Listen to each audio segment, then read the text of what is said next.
Street warden and police looking for business.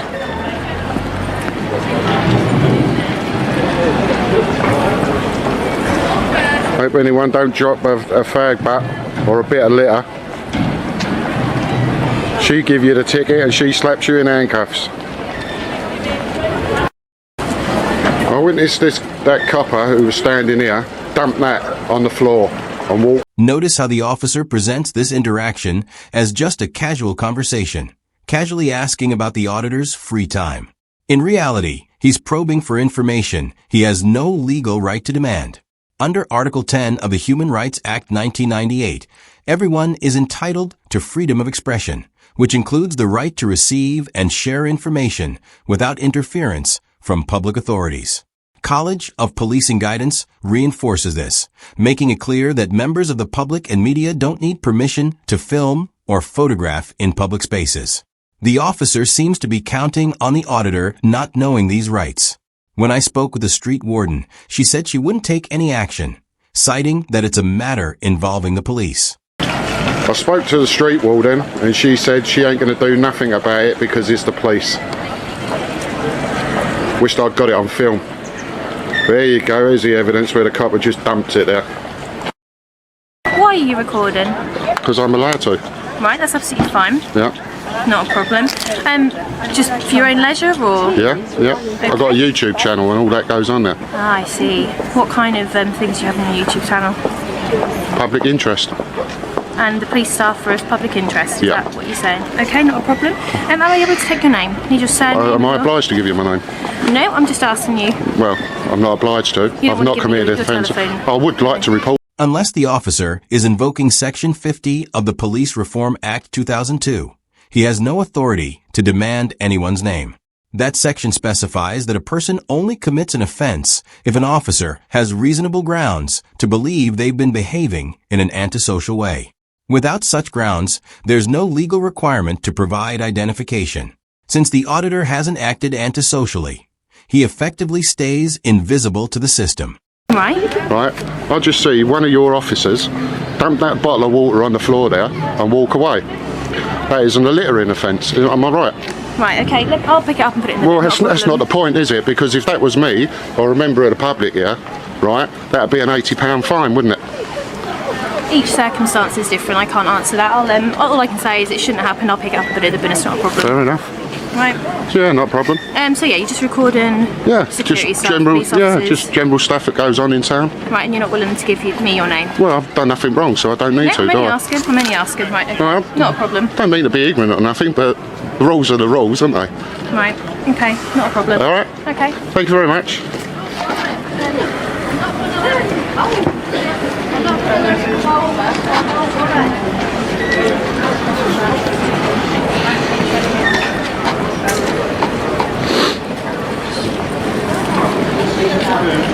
This moment highlights the unequal enforcement of the law. The officer insists that every situation is different, but the law itself is clear-cut. Section 87 of the Environmental Protection Act 1990 states that anyone who drops, throws, or leaves litter is committing an offense, punishable by a fixed penalty notice or a fine of up to £2,500. A regular citizen would face an immediate fine, yet when an officer breaks the same rule, excuses are made.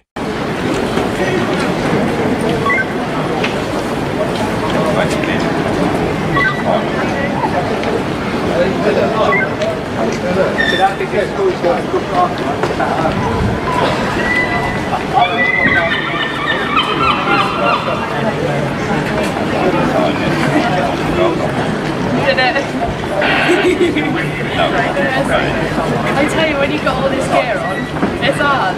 It's like a workout. Yeah. You enjoy your shit.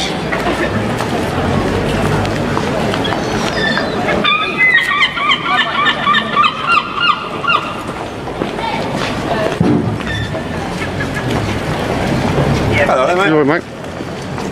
Mate, can you just turn that way for a minute? Am I obliged to? Yeah. Am I? I just want to speak to you. Yeah, what do you want? Okay. Basically, as you can appreciate, in this current climb...